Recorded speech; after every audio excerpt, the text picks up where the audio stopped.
Welcome to the EcoParent Podcast Network. I'm Sam, the founder of EcoParent magazine. My partner Alexis and I had zero experience in the publishing industry, no money, and a new baby. But we quit our jobs, leapt into the unknown, and started EcoParent magazine anyway. It was absolutely freaking terrifying. But at the same time, it felt right. Just a few years into the journey, Alexis was diagnosed with stage 4 breast cancer that later found its way to her brain. It was utter chaos, navigating treatment schedules, caring for a 3-year-old, and trying to run a fledgling business, not to mention the general emotional havoc. Alexis didn't make it, but the rest of us did, and I've spent the years since raising a wonderful son and building EcoParent into North America's top print magazine for conscientious families.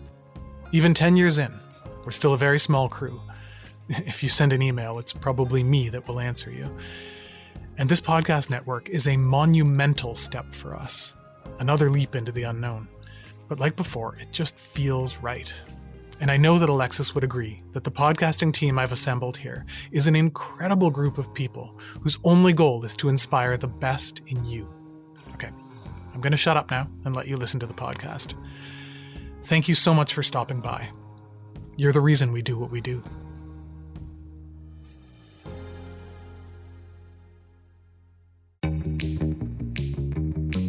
What we're looking for is healthy adults, right? And that by the time they're ready to leave, they have an understanding about their body and about their place in the community and how we move through. And we have to foster their curiosity and their conversation skills and their ability to take feedback, both good and bad.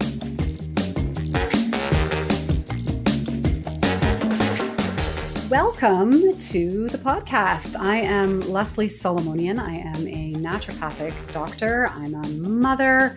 I have been practicing and teaching naturopathic medicine for the past 16 years.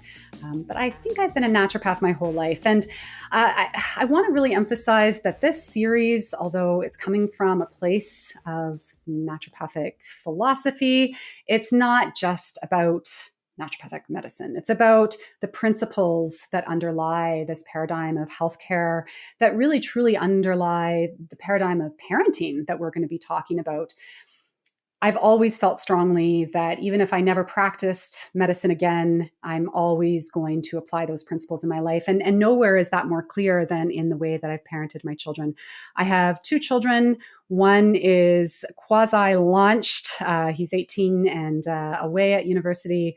So I feel like I have some degree of lived experience in terms of applying these ideas to parenting. He was actually born when I was still a naturopathic medical student. And so while I wouldn't necessarily recommend that, it certainly means that he was really deeply immersed in my practice and experimentation.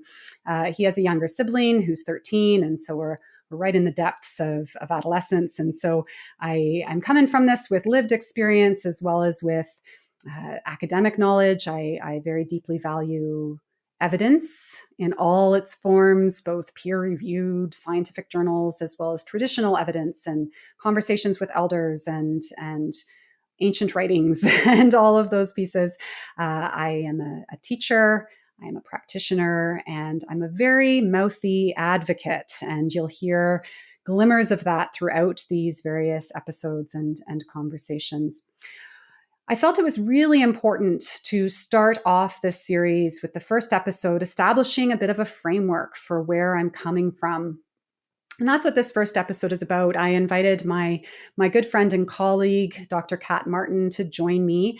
And the reason I asked her is because we really do share a lot of values around both our practice and interpretation of naturopathic medicine, but also the way that we parent and the way we view the world. So, I originally thought, well, I'll just spend this first episode talking to myself about why I'm doing this and what the principles are on which I'm basing these conversations. But I thought it would be a lot more fun to do it with Kat. So without further ado, enjoy the first episode.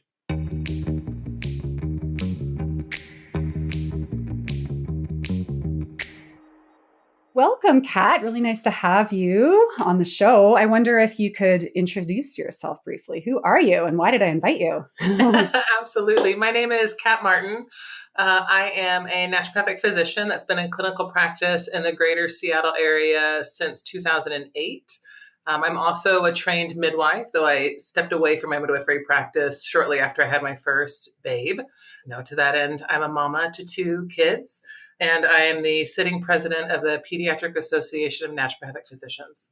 And you do a lot of clinical work. I know that's true. And you also teach, correct? I do. Yeah. I have a full-time clinical care practice, and I specialize in women's health and in pediatrics. And I would say, depending on, the week or the month, it's a 60-40 split in either direction. And then I teach maternity to the naturopathic students at Bastyr University. You have a lot of hats. I do have a lot of hats. So we're both naturopathic doctors. What does it mean to you to either yourself parent or to coach your patients as parents to do so in alignment with nature's laws or natural systems? Like, why is that important? That's a core sort of tenet of naturopathic doctors. But why is that important? I feel like that's a really big question, It is. right? And we may or may not have time to tackle it all today. But something that I think is really important to keep in mind is the interconnectedness that we have when parenting in alignment with nature's laws. Is that, for me, nothing happens in isolation. Nothing in our bodies happen in isolation. There's very few things that are happening in one spot that don't have ripple effects elsewhere. I think in our social lives, there's very few things that are just about us. It's all about how we fit in within our community, and within nature as well. We have this, very few things aren't connected with that as well, right? You have the interconnectedness underneath all of our root systems with the mycelium. I think that is a part of it. But then I also think, not to be too literal with the question, but our seasons, right? Seasons in nature, seasons in our life. There's a time for everything. That's the piece that I try hard to both hold as my truth as a mother, but also try to reflect to new parents, is that most things will pass, right? That there's seasons for really, really poor sleep, right? There's seasons for really fun neurologic development. There's seasons where you might be butting heads with your tween as they try to define themselves as other. And all of these things have a cyclical nature to them that I think is mirrored in our natural world. I say our natural world, not the natural world, because we are also part of that. And I think that that's the piece that I want to always remember for me and my family, but something that I hope to be able to share with the people who are in my practice. It's not just about, the supplement, right? It's not just about what you choose to eat or not eat. It's all of it. And the other thing that I would say is that in those seasonal pieces and in that sort of cycle is that there's time for everything, right? There's time for indulgence. There is appropriate time to sit in front of whatever sort of transportive thing you have, be it a book or a screen or something else, and check out. Yes. There's a bunch of things I want to pick up on there. You mentioned mycelium and root systems. And what do you mean by that? And how does that apply to parenting?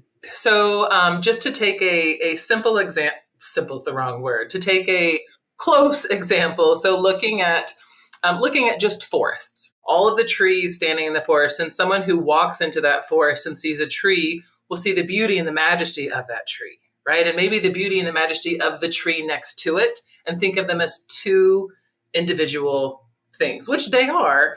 And underneath the soil, things that we can't see are these little teeny little networks of fungus, essentially. So mycelium are it almost reminds me of a nervous system or a vascular circulatory system. We can liken it to our arteries and veins, but is this web of communication that happens between all of those trees in that forest. And they communicate, not to anthropomorphize, but they, share nutrients in that way, and they share stress in that way. I love that communication. And there's more research coming out looking how trees communicate with each other. Oh gosh, I'm going to maybe misquote, but one of the largest living organisms is a mycelium. I think it might be in Northern Oregon, but there's somewhere where it's hundreds of miles of contiguous. Yeah, it's super, super cool. A little bit in the herb nerd realm, but this is where I live. Yeah, you love plants. I know you love herbs. It's sort of interesting because you said it's not necessarily about the herb or the medicine or the supplement. It's about how we live and sort of even I would say our values with respect to our place in the natural world. And I want to elaborate on that a bit more. But just to come back to the mycelium, in my mind, there is a metaphor, a parallel of what you just described in terms of the connections within a forest to raising kids, that kids are individuals 100%, and we can look at them as beautiful, full individuals in and of themselves. They are who they are. We can't turn an oak into an elm. We can't turn a dandelion into an orchid or the other way around. So there's that as a parent. These are good adages. But also they need the world around them to be healthy. So we know that orchids grow best in certain environments and dandelions grow well in many places. And also that underlying connection that we too, and our children in particular, don't do well in isolation, that we evolved to need community, and we evolved to need connection, and we evolved to have relationships. I think you and I both have a lean towards planetary health and climate stuff, but our systems do best when relationships are at the core of them. So I'm wondering how you hear that. Does that resonate with you? It absolutely does. And there's so many different ways that we can show up as parents. And unfortunately, and forgive the crassness of this, there's so many ways that we can screw up as parents. One thing that we can do well that would, I believe, offset some of the ways that we don't necessarily show up in the best way because we don't know or we can't. And of course, when we know better, we do better. But fostering some of our energy consistently into connection is huge. Connection with your own child, connection with your child and their learning community, connection with your surrounding community, right? The isolation of the nuclear family, I think, is such a disservice to the growth, right? We talk about adages and it takes a village.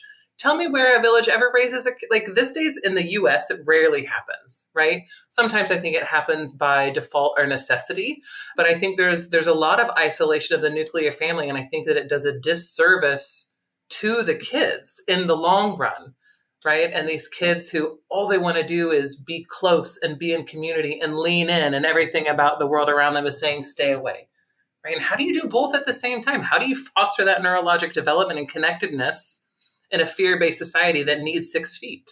So I hear that, and I think that your reflections are absolutely on point, and that connectedness, I think it's in everything. I think we just have to pause and recognize where we can help foster those connections or where we can be a bridge within that community and not try to give from an empty cup, right? That's a challenge right now too, is being aware of your emotional energy that you put out and bring back, and being able to give from a place of fullness as a parent. Because most kids, and maybe this is off topic a little bit, but most kids, when they're having bad days, what they need is more of us. Oh, yes. Some of the best markers for longevity medicine are community, right? Even if you have heart disease, if you have a good community, you're still going to live longer than someone who doesn't. Definitely. I think there's a lot of literature on that topic coming out of the UK, I think, in terms of loneliness and, people who are lonely. It's a significant determinant of health as smoking is. So yes, the concept around responding to our kids' needs, again, that to me speaks to the fact that we as humans evolved to need certain things. There are universal needs that we all have: physical, social, psychological, etc. And when our kids are struggling, whether it's behaviorally or emotionally, or whether they're having some sort of physical ailment, people think about doctors as fixing diseases, almost inevitably, it's because some sort of need hasn't been met somehow. And so to me, that kind of spins back to this idea of we are nature, and we are inherently naturally evolved to do best in a natural kind of setting. It's an interesting idea. I want to bounce off of you. The concept of biophilia, it's a term that I think is really inherently understood by naturopathic doctors. So this isn't rocket science, but biophilia is the idea that we do better in a natural setting. That's kind of the crux of it. Obvious, right? And so the idea, and measurably so. So we know that when people, kids and adults alike, spend time in a forest, cortisol levels naturally go down. Mood tends to Absolutely. improve. Blood sugar regulates. There's all sorts of evidence that points all of these things out. We know things like looking at the color green is more calming. Why? Because we evolved in a green sort of setting. We know that eating foods that are closer to the earth are better for our bodies. This is kind of the bread and butter of naturopathic medicine. What I find interesting and what I challenge around the idea of biophilia, but it's seeing nature as a resource as opposed to we are nature and we do best in a natural setting because we are intrinsically part of that natural setting. And the system works best when the system is allowed to do what it's designed to do. And so the idea for me anyway is that simply we do best when we put into our bodies what our bodies expect, when we expose our bodies to what our bodies expect. And when I say body, I mean in totality. I mean our DNA, I mean our brains, our bodies, our spirits. And our systems, whether they're our value systems that we have as a culture, whether it's our built environments, whether it's our educational systems, our healthcare systems, are really run counter to those natural expectations that are evolutionary. So not knowing a lot about biophilia, right, and just having this conversation, I think that while I can appreciate, and I have recommended forest walking for super stress, there's research, like you said, cortisol levels go down and we can use it as a resource. But I think when we see ourselves separate from that, we're further perpetuating that isolation, right? And it might not feel like isolation, but if you see yourself as other, I think that allows for other mental processes to happen or other sort of filters as you approach something else. If you always are considering yourself outside of the thing, investment in keeping X thing, whatever it is, safe and healthy and well feels different from keeping yourself safe and healthy and well. And I would argue is a strong word, but I would suggest that taking care of your body is taking care of the planet, is taking care of your body. Like there are ways to do that, right? And not have it be one at the expense of the other. So one may hear that and feel like that's a very overwhelming statement. and I want to them, if that's you out there feeling like, oh friend, you just lost me, like I can't do this, everything in moderation, including moderation, right? Like sometimes, the thing that may not be the best for your body, like, when you look at let's say it's a giant piece of chocolate cake, right? Right. Sometimes you just need to eat the chocolate cake, right? But having it every single day will foster inflammation and diabetes, right? So again, we're going back to balance, right? And trying to find that in all of our decisions, every once in a while, actively choosing to step out of balance. Do you know what I mean? I do. And I want to riff off that a little bit. So the reason why having too much chocolate cake, and we're going to come back to the idea of whether the responsibility for this is on the person or the family versus the culture, first of all, and access to healthy food and knowledge and all those things. But the reason why our bodies and our kids' bodies don't do well, I mean, it is debatable in the published literature whether kids who've been diagnosed with ADHD do worse with high sugar diets. But I think any parent who has any kid, ADHD or not, knows that sugar spins them into orbit. So the reason for that is because when we were evolving, that wasn't easily available. We didn't have easy access to sweets. We had it very rarely because it was rare that communities would come across a hive of bees and honey. And so they would gorge at that time and then move on and not have it for a whole year. And so I think, again, remembering that we and our children are subject, undeniably, to the natural laws of our planet. We can't escape that. And one thing I have noticed over my practice of medicine is that in many ways, our culture tends to assume that we are separate from nature, and thus we can circumvent nature's laws, that we can command nature, modify nature, get around nature in some sort of way. And I think if we can all step back and look at truth and laws of thermodynamics and all of those things, the reality is we can't. And we are all subject to nature's laws. And so if we hold that as kind of the crux of how we move through the world, to your point, we're not going to all live in a cave with firelight, although that sounds blissful to me. The sort of humility, I think, around acknowledging that we are subject to nature's laws and putting our decisions as parents through that lens. And even the self-care piece that you were talking about, filling from an empty cup, it's really tough as a parent to parent in isolation. It's tough as a woman in this day and age because I'll speak for myself, expect to be able to do it all perfectly. I expect to be an amazing doctor. I expect to be an amazing mother. I expect to be an amazing friend. Who has the time for all of that? I can't do it all well. And so again, it circles back to what is good for us, truly, truly.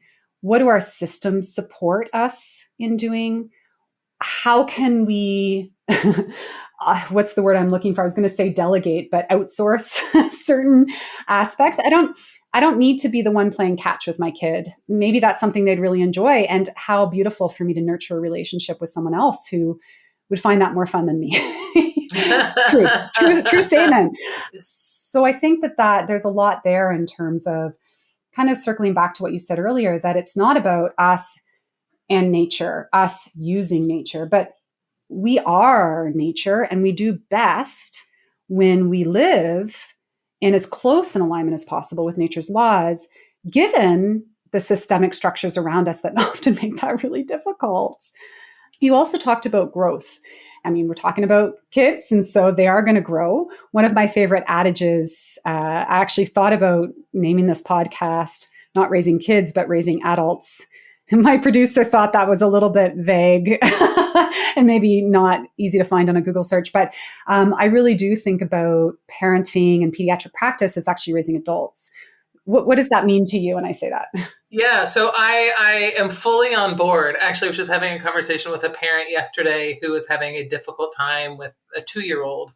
In this moment, you want a kid that listens to what you say and does what you tell them without sort of question, which works for you right now. Imagine that scenario in 15 years when this person is getting ready to graduate from high school and all they do is what they're told with ever, that's not ideal, right? And so I try to convince parents that to play a long game. We're getting through this time and enjoying these phases. But what we're looking for is healthy adults, right? And that by the time they're ready to leave, they have an understanding about their body and about their place in the community and how we move through. And as far as parenting books and resources, something that I say routinely in our very first visit when I see newborns, right? 3 or 5 days old, that kind of stuff. And people are like, what parenting books do you recommend? I'm like, none. Yeah, really. Yeah, right? Yeah. Because there'll be half a dozen that say, this is the way to do it. And a half a dozen that say, this is the way to do it. And neither one mention the other's way that is known to be the way to do it, right? Yes. And what if those don't resonate with you as a parent, right? And so I talk about root yourself in compassion, come from a place of loving kindness, and do your best. And when you know better, do better. Don't compete with friends. Don't, it's really hard not to get wrapped into these things, especially if you go into some of the mom blogs and mom forums and the shaming that happens and all these expectations. But I think that we have to raise adults, right? We have to foster their curiosity and their conversation skills and their ability to take feedback, both good and bad, right? I think that it's really important to honor who they are as that person, as that 6-year-old, right? So my little boy is going to be 9 on Saturday and I have a 12-year-old and they love reading. They're voracious readers. So it's like, hey guys, it's, I need you to do this. It's time to empty the dishwasher. Can you help me out? And they'll say, hey, can I finish this chapter first? Yeah, of course you can, right? Or no, actually we don't have time. But just because I'm their mom really doesn't mean that I can tell them what to do all the time. Can you imagine having someone that's 4 times your size telling you when you can do everything? That'd be infuriating. Honoring who they are becoming as a person with the idea that we're raising adults, I think is exactly what I would hope for people.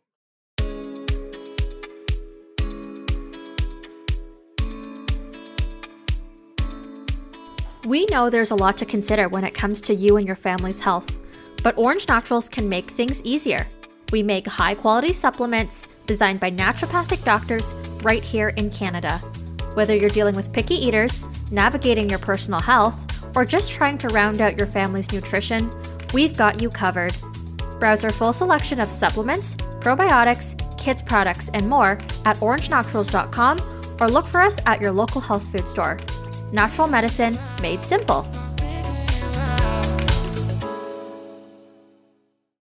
my kids are a bit older than yours. I do have an adult, which blows my mind, but it's really quite amazing to watch him be an adult and learn how to be an adult and not have to learn from scratch how to be an adult, because I've always held this philosophy that I'm raising adults from the day he was born. And so that's always been, I mean, I never want to imply on this podcast that I'm a perfect parent. I'm far from a perfect parent, but it is really very beautiful to see him figure all that out and all of the roles that are necessary of an adult in terms of feeding yourself and paying your bills and making friends and navigating school on your own away from home and all of those amazing things. And sort of back to your point around the 2-year-old, right now you want this kid to do what you say, because I'm the parent. You spoke earlier about compassion and trying to understand where, what the kids' needs are and value that as much as you value your own needs. But it also extends out into having their back in the world too, arguably. And I know people think I'm quite radical on this, but I think a lot of what is currently ailing our world is a sort of white supremacist Eurocentric culture that says we must do what we're told. It's a very hierarchical structure based on patriarchy, based on, the man is the head of the household and men are the head of society and everybody else falls in line. And that is very problematic, as we know, in terms of climate destruction and oppression of other people and communities and so on and so forth. So just a little anecdote. My younger child is 13 and they have strong feelings, which is great. And at school, often they are defiant about things they're expected to do and make their position known and aren't willing to do something just because the teacher says so. They've objected to certain assignments because they feel it's problematic or harmful or in Canada, at least in Ontario and Toronto, the national anthem is played at the start of the school day right after a land acknowledgement is given. And my kid rightfully thinks that is highly problematic and they refuse to stand for both. And more than once, I've received phone calls from the school making sure I'm okay with that. And my response has always been, it's irrelevant if I'm okay with that. This is their position and their stance. They're not causing harm to anybody. This is how they feel, and I support them in their autonomy and self-determination. I don't know if that's the right answer or wrong answer, but to me, having a kid who questions is what we want in the world. Those are the people who are going to make a difference, as opposed to just continuing to perpetuate the problems and the systems that have created so much devastation on this planet. Absolutely. Well, and if you did have a different view, your child has just spoken up that this is important to me and this is something that I feel strongly about. For then us as parents to come in and say, no, you don't, stand up. Yeah. Like, we've totally dismissed their claim. And like, that just feels even more harmful. Yes, deeply. You've totally squashed that spirit. Ironically, that kid when they were little, was very compliant and cooperative. And it was their older brother who was very feisty and vocal. And it's really interesting because I tried really hard, and you sort of gave lots of examples of when that's really hard. And I know I messed up a ton. And I do think, just as an aside, and I wonder if you agree, that part of demonstrating what humanness looks like to our kids is being imperfect. I really feel it's important that parents Absolutely. are imperfect and acknowledge it, right? And say, man, I screwed that up. Can we try again? Or, yeah, I'm not sure that went very well. Or being humble when our kids point it out. I think being able to apologize to our kids, to be able to hear them, that their needs haven't been met in some way. And sometimes, as you've pointed out, that's communicated in developmentally appropriate ways, right? Or inappropriate as the case may be, just to have that lens of compassion around, I wonder what's up here that's creating this behavior, or if they're able to verbally articulate, their thoughts and feelings, which is something we, again, as parents can nurture. And so you spoke to that earlier about how individual health impacts planetary health. And in between that is public health, community health, global health, et cetera. And so the way that we are in the world, as parents, as kids, influences one another, as we know. And so to me, that's a really good reason for thinking about raising adults. It's not just so that the adults that we're raising can look after themselves, but so that the adults that we're raising can look after each other.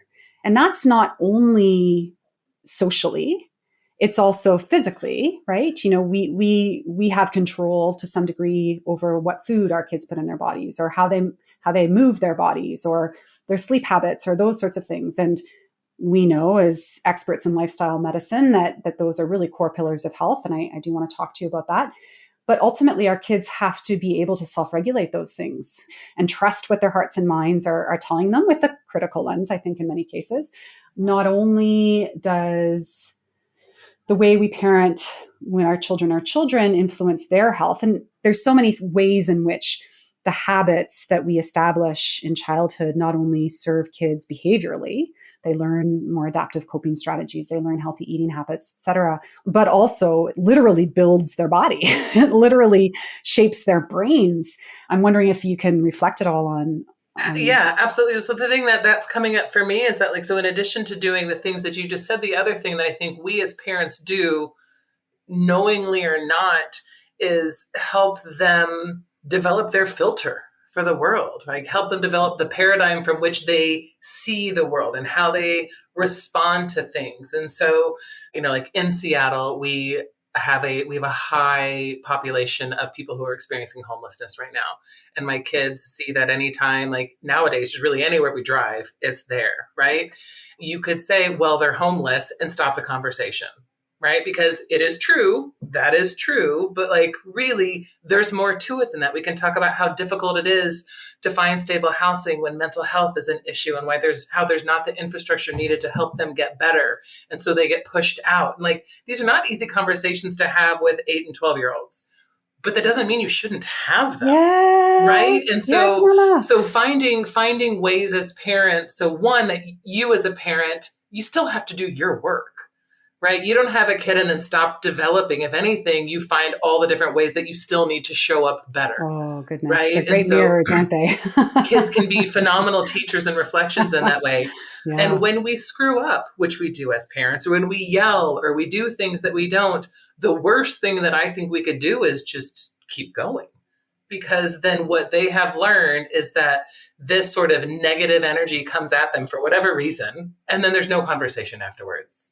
When I do a lot of postpartum support, and there's a lot of, I would say, like, postpartum depression is higher than it has been. Postpartum anxiety is off the charts. And I think that's a combination of pandemic stress over the last 22 months. But I also think it's a shift in what people expect from parents and mothers, and doing it, quote unquote, right. You're not going to do it right. You're going to try, but you're going to screw up. And when you do, it's important to say, hey, I'm really sorry. Please, like, learn from my mistake. What you're modeling in that moment is that, 1, you make mistakes, 2, you own them, and 3, you're teaching your kid how to apologize if they then find themselves in a situation where they didn't show up as their best self. The other thing that I think is shifting, and I hope that the pendulum continues to go, is ability to emote. So no shade to my parents. They are phenomenal humans, and I love them dearly still. I was told my entire life that I was too sensitive. Oh, she wears her heart on her sleeve. Oh, she's just really sensitive. Oh, don't tell her X, Y, or Z because she can't handle it. The reality was they couldn't handle me. They couldn't handle you. They couldn't handle, I'm an empath, right? That's what makes me really good at my job. That's also what keeps me up at night sometimes, right? And my little boy is a wild empath. And something we talk about is, buddy, one day this is going to be your superpower. We just got to get you through it first, because it's a lot of feels. They don't know what to do with it. So feel the feels. The conversation that I have as far as emotional health is like, every emotion you're feeling in that moment is valid. If you are angry, feel the anger. If you're joyful, feel these things. But as soon as your emotions move you into a place of disrespectful or aggressive action that causes harm to somebody else, you've crossed a line, right? It might be uncomfortable, but just because it's uncomfortable doesn't mean that it shouldn't be felt. Totally. Oh man, Kat, I guess I'm an empath to some degree, but not in the way you are. I've always been angry and a lot of like loud and strong feelings about things and opinions. That was not always welcome. And, it's funny when you say superpower, because as you know, you're really good at your job in large part because of your empathy. I've stepped away from private practice, as you know, because I have very strong opinions on things and I get very mad about underlying causes and I'm very opinionated. And so that superpower for me really spins me into advocacy and teaching. And somebody actually gave me a platform to express my opinions. Can you believe it? I'm so glad they did. I'm so glad they did. So this is my superpower. I love it. I love how you put it that way. That's really beautiful. So I want to talk a little bit more then about pillars of health. And one of the core tenets of naturopathic medicine is promotion of health and prevention of disease. And that really relies on an understanding that we can optimize conditions for health and then removing obstacles to cure. So the idea that if we identify the things that are contributing to poor health, then we can remove those. That may or may not be easy to do. And health ideally would be restored given, a perfect scenario. So that's a bit simplistic, but I'm wondering if you can reflect on disease aside. We're going to have other episodes on how to handle certain illnesses and so on. But from a health promotion perspective, what would you say are the things that parents should focus on? What are some of the core pillars of health that you tend to emphasize in your practice? So something that I think works really well across really any medicine is I think of a table, and we're trying to keep our table balanced on all four legs. And one leg is sleep, one leg is nutrition, one leg is movement, and one leg is stress, support or management, right? And so I think of those as the legs of our table. And when our table is in balance, all of those things are being met. So maybe they're a pillar of health and maybe they're not. And so I think that trying to bring a focus to those things, like those are always going to be in your filter when you're assessing the health and wellness of your child, or when I'm assessing the health and wellness of one of my patients. Because you can't out supplement a bad diet for more than a short term. You can't catch up on chronic sleep deprivation. That is going to affect cortisol levels, which is going to affect inflammation levels, which is going to foster chronic disease. And sleep is one of the best medicines for many things. And then we talk about movement, and kids know how to have joyful movement, right? This is more of a challenge for adults who have this barrier that comes up when we talk about exercise. Like, I don't need you to go to a gym. Close the door and dance for 20 minutes until you sweat. Like, move your body, right? Most of those, I think, make sense. And we parents know, like, yeah, they need to sleep X amount. They need to eat this amount of food. We need to make sure that they're getting activity.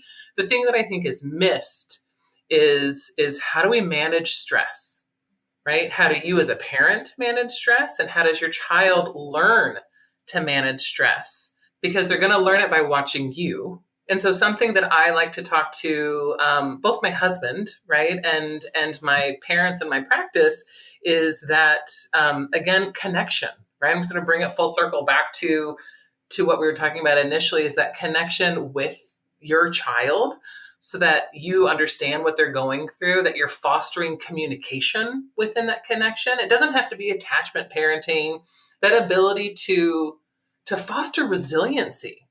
Right? Because you and I both know this world is not going to get easier to live in. And so the children that we are raising now are the children that are going to take over the world, literally. And they need to know that when they fall down, they have to get up. Oh, Kat, can you imagine we all raise compassionate, resilient, relationship-oriented kids into that next generation? I'm covered in goosebumps right now because I can't imagine it. I can't imagine it. And it's not easy. But like, as far as where parents put their energy, I don't know if this is true, and there might be a study, but let's say you don't have the money for dance class or for, like organic foods or for whatever it is. Let's say that your like best meal for your kiddo is a Happy Meal because they're getting protein and carbohydrates with some fruit. Like, if that's truly what you can do for your kid, then do it and have gratitude for the food that you're putting in their belly. And love them up and play with them and put your energy into the connection with your kid so that they can foster connection with their community. If you can only do one thing really well, connect.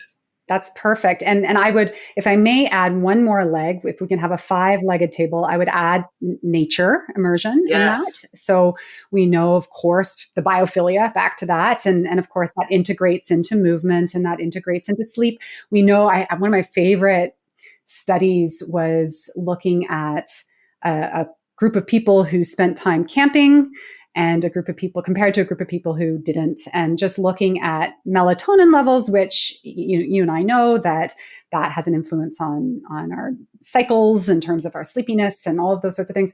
And simply being exposed to natural cycles of light and dark, like nothing else, was huge in terms of not only sleep sufficiency, but also in terms of a lot of the chemicals that show up with stress and so on. So that nature, I mean, there's so many ways. And so thank you for that. It's actually, you nailed it. It was a little bit of a quiz. I didn't tell you in advance, but the first few episodes of this podcast are actually going to focus on these pillars. And so those are the 5 that I also think are most important is sleep, and how do we promote, good sleep practices?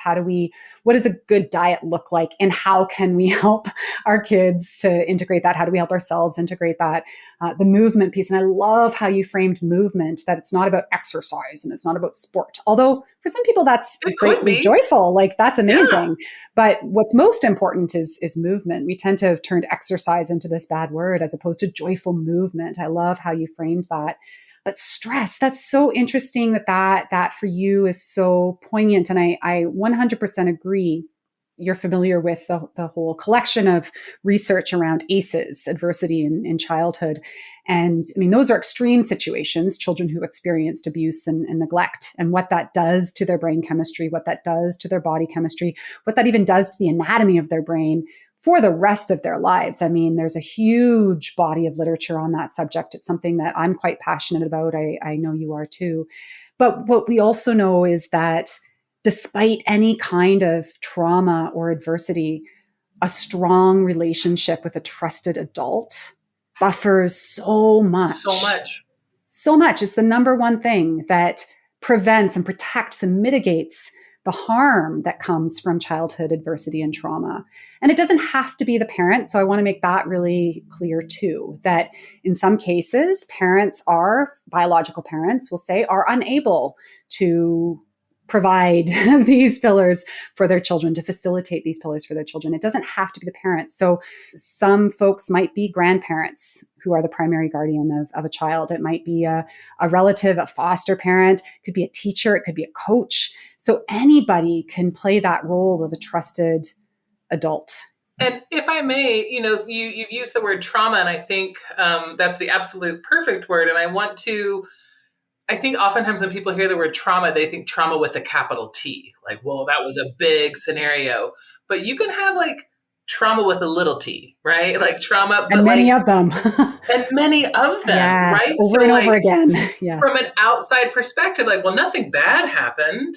But if this kid was silenced every time they tried to say X, Y, or Z, or if this kid had a parent that said, oh, get over it, push through it. I appreciate where that's coming from to foster strength, but you also are repeatedly negating this child's experience and taking away their voice. And so whether or not that's neglect or bad parenting, but it certainly could be traumatic with maybe a little t. Do you know what I mean? So, I absolutely do. And I think, it's interesting. I often think about how that idea is analogous to, as doctors, of course, we care about, biomedicine and, cell and tissue and organ health and so on. So when we think about what are the traumas, what are the insults that damage cells and tissues, we talk about what's the nature of it, how long does it last, what's the intensity of it, and what's the nature of the cell or tissue that's experiencing it. And all 4 of those factors impact the nature or the severity of the trauma, big T, little t, right. That, and the frequency with which it occurs. And so to me, that is a perfect comparison to us as organisms on a whole level. And so even as we said, some kids are dandelions and some kids are orchids to begin with. And we actually know that from the literature, that there are genetic tendencies of some people to be more resilient to stress than others. And that it's not a modifiable factor, but it is a factor. And we see that all the time. We see kids in families who are raised ostensibly in the same household with the same rules, same dynamics. And one kid is they're just different people. Well, and something, this is maybe more than we need to get into in this, but there's like sometimes within genomic medicine, like which is blowing up right now, but you can see, so there's an enzyme that breaks down stress hormones. And there is a genetic mutation that either increases the activity of that enzyme or decreases the activity of that enzyme. So you get stressed by a tiger, hundreds of years ago, you run away, you burn through that. You're cortisol, a survivor. Right? Yeah. Exactly. Yeah. These days, like our tiger is the almost accident on the freeway, and then we're just sitting in cortisol soup, right? So depending on soup. Yes. Well, the cat, I would argue that we're all swimming in cortisol soup all the time. I talk to my students certainly about that all the time. Like we as a society have a higher level of cortisol all the time than we should have, than what's optimal for our bodies, simply by nature of living outside of nature's laws. And so again, when people, criticize me for those opinions and say, well, should we all just go back to living in caves? I'm like, well, maybe. If that's how we meet a middle ground, right? If that's where we start our negotiations, then maybe we can find somewhere in the middle, right? I'll meet you there, man. Yeah, right. That's totally my kind of place. So on that note, then, the last thing I just kind of want us to explore, and I think you're about to say something, so maybe you can weave it into this question, is what do you perceive then as the barriers? That's a great question. The first things that come to my mind are shame, self-judgment, attachment to outcome. Like those are the things that I think get us in trouble. And then speed and desire for more, and the idea that more is somehow better. Judgment, whether it is self-imposed or externally received, I think is a huge obstacle as parents, because I'm going to use the word we, because though I am a naturopathic physician and one might say an expert on neonatal and that kind of stuff, like I'm still a mama who has never raised these kids in this way, right? Because they're constantly changing, and so was the world around them, right? So we're fearful of screwing up, I think, right? And fearful of the judgment that would come back to us as parents. And I also think fearful of harming our kids.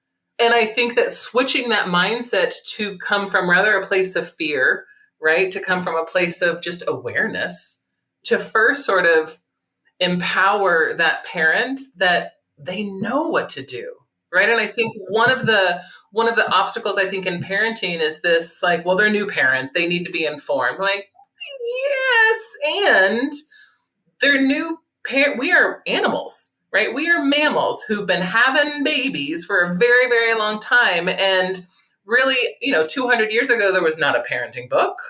You just figured out how to keep your kid alive, and you loved them as much as you could, and you taught them what you knew. And so I think that there's been this, I don't know if is it a taking away, right? Like I'm also sort of thinking about medicine and birth work, and how like 50 years ago it was like, oh, you guys need help. Let us put you to sleep and we'll take your babies out. Like, I mean, I know that's a really big stretch, but I think that empowering parents to trust that so long as they're really coming from a place of love and compassion and doing their best, that to me is going to be enough, right? And there are going to be stumbling blocks. But I think that if we can slow down and take back our power as parents and maybe let go of the attachment of being the perfect parent and just try to be the best parent, and show your kids how to slow down and show them how to be okay with not being perfect, right? We like not letting perfect be the enemy of good, right? Sometimes good enough is good enough.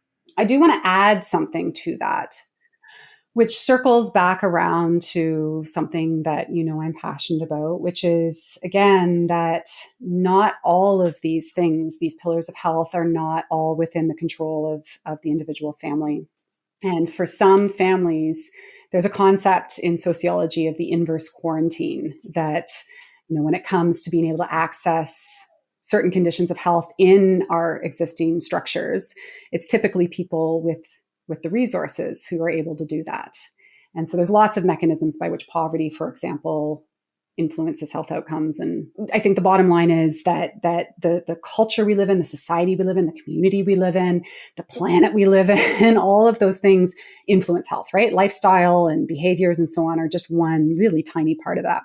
So one thing that I think strongly about is that my responsibility as a parent and as a doctor is not just to my own kid and not just to my own patients. And it's harmful to my kids and to my patients if I imply that it's all on them. So I strongly feel, and that's a big part of why I'm thrilled to have this platform, because those of us who should, at the risk of the should, Yeah, right. the moral responsibility to advocate for optimal conditions for all children, regardless of where they are, whose child they are. They are all our children. And that to me is the epitome of it takes a village to raise a child. It takes a planet, it takes a healthy planet to raise children. And that healthy planet isn't just environmental health, but it's social health, it's community health, it's economic health. The idea that GDP is gross domestic product is a good measure of the well-being of a country is so flawed. And so right. you understand, and I understand that access to healthy food is a necessary determinant of pediatric health. Then we have a responsibility. I'm not suggesting you or I do this, but we have a responsibility not just to tell our patients, eat healthy food, end of story, educate on how to prepare those healthy foods, end of story, but actually work to change the systems that make access to that healthy food not intuitive and difficult. I just wanted to add that, which, as parents, I think each of us has to decide what we have the capacity for, which circles back to you can't pour from an empty cup. And as you mentioned, we all have our superpowers. Well, we covered a lot of ground. Thank you so much for that. And I have a feeling we may have you back sometime in the future. I'd be honored. Thank you so much.